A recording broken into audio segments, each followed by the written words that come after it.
Hello, my name is Ryan Nico, and I have the pleasure and honor to be standing next to Dimitri Salita. This man is a world champion turned worldwide and world-renowned boxing promoter. Dimitri, correct me if I'm wrong, but you are the youngest boxing promoter that's known worldwide. Am I correct? I think I'm one of the younger guys out there, yes. Okay, very humble. So you're one of the younger guys, and you just so happen to represent a woman in boxing who has done what no other boxer in the history of boxing has done before. Well, you know, it's kind of relative because I've really been in boxing since I'm 13 years old. So taking my boxing career into consideration, while by age I'm the youngest, I've been in the sport for really most of my life. And when I grew up in Center City Boxing Club, which is located in Brooklyn, New York, one of the more influential people in my life was a fighter by the name of Keisha Snow. Keisha Snow. Okay. Who was a heavyweight Golden Glove champion. And it was just when women's boxing was just starting to make little appearances. And I saw the challenges that she went through, getting amateur fights, and then when she turned professional, making money, getting professional fights. And then years later, when I read about Claressa Shields, before she won her second Olympic gold medal, I was like, wow, this is the right time and the right place and the right athlete and the right superstar and role model to be the face of women's boxing, to be the face of boxing and really take the sport to new heights. Got it. So in a sense, could you credit Keisha Snow with your desire or like giving you the inkling to become a boxing promoter? No, I would credit Keisha Snow with giving me the understanding of the challenges that women's boxers go through and really seeing it early on and really training in the same gym with her, going to the same tournaments. It really made me understand in a very deep and detailed level the challenges that women boxing faced. And after I met Claressa, when I met Claressa, I was already promoting for some time, so I understood the solutions that there could be for the sport's growth. And I'm very fortunate that those ideas fell into place and Claressa chose to work with me. And we're a month and a half away from one of the biggest fight in women's boxing history. Claressa's going to fight Savannah Marshall at the O2 Arena in London. Going to be broadcast live on Sky in the UK and on ESPN Plus here in the United States. So give us a little bit, just to dig a little bit deeper about Sky Sports. Is that the equivalent to an ESPN or what is the US equivalent to Sky Sports? Probably ABC, a mainstream major network. Boxing is a big sport in the UK and in England, and Claressa made her UK debut as a professional on February 5th. I mean, just the fan support, the love of boxing is really incredible. And while Savannah is the hometown girl, you know, on this last outing, which was just a couple of weeks ago when we officially announced the fight, Claressa had a lot of love from fans. You know, when we were flying back to Detroit, every other person stopped Claressa for a picture, for an autograph, kids, women, men, really incredible. And she's only, fought in the UK one time, and just from this build-up, so many people know who she is. So it just goes to show you the love for the sport of boxing in the UK and the reach of Sky, which is really a huge platform. And one of the great things that they're doing is they're telling a story, and it's so important for the growth of boxing, for the growth of women's boxing, to tell the stories. To me, Claressa is one of the most influential and positive figures in the whole world of sports. Coming from Flint, Michigan, one of the most challenged places in the world, in the United States. Before women's boxing was a business, Claressa made a decision to be a champion, to be a star, to be the best. And every day she had to make, as a little girl, every day she had to make a choice to stay away from negative surroundings, to go to the gym. And that's like really incredible because she had a dream. And you did similar things though. Is that how you know how incredible it is? Well, my family immigrated here from the Soviet Union, from the Ukraine, and obviously we've had, I guess, similar challenges in a way, similar but different. But yes, so I definitely know what it means to come from challenges and having a dream and having an understanding of what it is when there's no one there to see it and to support it, but to believe in yourself and to work hard towards that goal. So would you say that the challenges you faced as an immigrant coming up, being in an impoverished area, participating in boxing, is that why you care so much about women's boxing, or tell me why you care so much about women's boxing when a lot of people could just write it off? Well, I love the sport of boxing. I grew up in boxing. Boxing has been a savior for me professionally and personally through many different stages in my life. I read about Clarissa in 2016 Wall Street Journal. There was a small story talking about her goal to be a two-time Olympic gold medalist and the fact that she came from Flint. And so really, Clarissa's story and her struggle and her rise to the top really inspired me as a boxing fan and as a person. And to me, like I said, she is the most significant figure in the world of sports. And I think that 20, 30 years from now, people are going to be talking about how great Clarissa Shields was, what she's accomplished. Because 30 years from now, it is my wish and my belief that as a society, we're going to be at a different level. And in these times are going to be like the 1970s were to now. So, and Clarissa is really responsible for much of that change. She's fought, besides of who she is as a person, look at who she's fought from the beginning of her career. She fought Franchon Cruz in her pro debut. Oh yeah, heavy punching. She's a world champion, one of the best fighters in the division. Her second fight she's currently undisputed right now. Yes, exactly. And that was her pro debut. That was Clarissa's pro debut. Incredible, right? Which men make that kind of pro debut? Lomachenko did, but he lost. Respect him for taking that challenge, but just to kind of match them side by side. Second fight, Clarissa was the first woman in the history of the sport of boxing to headline a boxing show on premium cable network television, which was on Showtime, and that was our first fight together. I definitely watched that show, and watching that show, for me, put a lot of other women on the forefront. For sure. So before that happened, all the other talented, wonderful women fighters around the globe did not fight on premium cable television like HBO, ESPN, in the same type of way. And with Clarissa opening the door and getting paid what she got paid and talking out loud and proud about it like she does, she opened the door for a lot of women. And then we saw people fight on HBO, on ESPN, on The Zone, and she moved the needle forward in the right kind of way. So, question for you. Since that first show on Showtime, do you think that putting together your cards and putting together shows have been easier since it's like, has this show been easier to put together, the September 10th show? Has it been easier to put together than Clarissa's first major broadcast on Showtime? Well, really, in the beginning there's interest because it's a novelty in a way. So there's a lot of interest. What is it going to be? What it's like? So it was tremendous. We got great ratings. It was sold out at MGM Detroit, which is the venue. Also, first time they hosted boxing. But then the middle stages, it gets a little stale. So during COVID, I believe that women's boxing suffered the most, and we didn't really have anywhere to go. So when I signed Clarissa, I took upon myself a responsibility to guide her career in the right kind of way, to do my best to make sure that she reaches her potential. So when a couple of deals fell apart, it was time for us to do our own thing. So we did a first ever all-women's pay-per-view where Clarissa fought for the undisputed junior middleweight world title. That was in Flint, Michigan. During COVID, everybody had to get tested. We had to create a bubble. Very challenging, but we had to do what we had to do. And after that, we had to look what challenges out there. And the best and the biggest challenge was for her to fight Savannah Marshall. It's a fight that she's been trying to make for a long time. And different things happened in the business of boxing.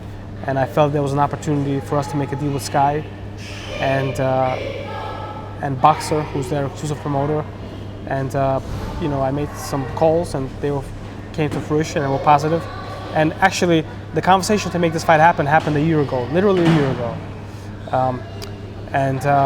Now it's finally official, and hopefully everybody stays healthy and trains hard. And September 10th is going to be one of the most significant sporting events of our time, in my opinion. It's your opinion. Why? Because it's the first time in women's boxing history, but also to some extent in women's sports history, that they're getting these major platforms in the UK, in the USA, all around the world, that top broadcasters and top newspaper periodicals want to profile these women. They're making a lot of money. They're getting profiled. Their stories are being told. Both of them are on the peak of their careers. They're both young. They're both hungry. Both are not shy about their chances to win. What makes this fight so great I believe Clarissa is on a different level than Savannah Marshall. But Savannah and her team believe that Savannah is really a great fighter. And Savannah is not shy about her chances to win, and there's a true rivalry. So, I would compare it to Leonard Hearns first time around. Because Clarissa, kind of like Leonard, being the Olympic kid, flamboyant, public favorite, and Savannah, if I could, for lack of a better example, kind of like a Tommy Hearns, kind of a bit of an underground figure, come on stage a little bit late, a little bit of a different path to the top, and now they're meeting, and each one has their story of why they're the best. And Savannah has that one, that one tick, the defeat of Clarissa 10 years ago. And when we were driving to the press conference in the UK a couple of weeks ago, the James Brown song "Payback" came to mind. Revenge, the big payback. And Clarissa started dancing and shadowboxing to it. So she's like, man, I like this, Dimitri. So that's what's going to be. It's going to be the payback. So on September 10th. Do you really think, okay, yes, payback, right? Of course it's payback. It's payback because 10 years ago, she lost in the amateurs to Savannah Marshall. But do you think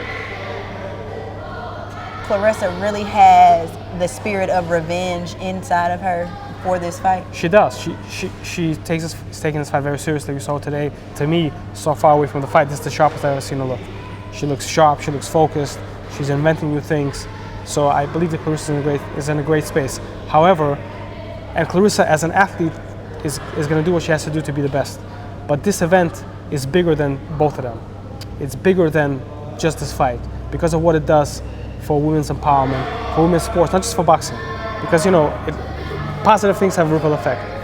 And I really believe that this will empower foundationally the business of women's sports all around the world, not just boxing. And exposure and, the WNBA, I read an article, there was some gripe about what they were getting paid. And, I really feel that these positive initiatives all kind of come together at the right time and raise our society to the next level. So do you think that you as a promoter, you are pushing the envelope for other promoters to look and see what you're doing and see how women's boxing can really be an instrumental part of sports in general? Yeah, I believe that, being that sports, certainly boxing, is a very public entertainment. So I really feel that to some extent we have some social responsibility to do the right thing and to use it as a vehicle to make things better where we live, and certainly on a bigger scale like this one, throughout the world. So I really feel that we all have a responsibility to our communities and to the greater world, no doubt about it. Got it. Okay. And speaking about your responsibility as a promoter, yes, can you help me understand the nuances that exist between relationships between promoter and promoter? Because on one end, you all are in business together, you're partners, but then on the other end, you all have this vested interest to have your fighter win. So how do you navigate between the business and the emotions of that relationship? So when you say you all, give me a specific example. What do you mean specifically? I mean, you're Clarissa Shields' promoter. Right. And Savannah Marshall's promoter, I saw him, what is his name? He's talking about how Ben, he's talking about Fury. Fury is the trainer, Ben Shalom. Ben Shalom. And Mick Hennessy. They were talking about, in the presser, they were talking about how he was a realist and how he knows that his fighter's going up against a great person. Right. But at the end of the day, you all are arch enemies, but you're working together at the same time. Right. So I'm wanting to know how you all navigate between keeping it kosher, because you all have this emotional tie in the fight. Well, when Clarissa goes in the ring, as a boxing fan, as a promoter, I'm rooting for her 100% to win. Not only to win in a spectacular, most dominant way possible. Which would be what? Which would be a dominant victory. First round knockout. Either before the final bell rings or a dominant points victory. We don't know. Okay. Because a dominant points victory is going to give Clarissa the opportunity to really showcase how great she is in terms of her defense and her offense and her skills. So I don't know which one is better. What will happen will happen. But on a business, on a business level, we have an agreement financially, that's relevant to this event, and so we abide by the business agreement. And what happens in the ring, I'm rooting for my boxer, he's rooting for his boxer. It doesn't affect necessarily, well, it doesn't affect at all what happens in the business environment of that particular transaction. So if we both behave cordial towards each other in a business way and fair and honestly, and abide by whatever the contract says in a friendly and good way, then you say, you know what, I want to do business with him again. Even though, my girl won and he may feel some type of way about me, Got it. So, and I think that's how it works. Okay, thank you for that. So sometimes I grew up in boxing, so I love boxing. So some old time promoters say, don't fall in love with your fighter, Okay. It's about business. I can't. It's very difficult for me not to do that because I know the challenges and the sacrifice the fighter has to make to be in the ring, and the nerves and the emotion and the family and the friends and all of that, and the different stages and the life that it takes to be a professional boxer on that level, which is elite, and only few are blessed with that kind of talent and mentality and spirituality, and all the things have to come together. So I love boxing. I do fall in love with some of the fighters that I promote, and it's okay. Got it. And so some of the fighters, you have a lot of fighters. About how many fighters are you promoting right now? How many are on the roster? Something like 40. 40. Yeah.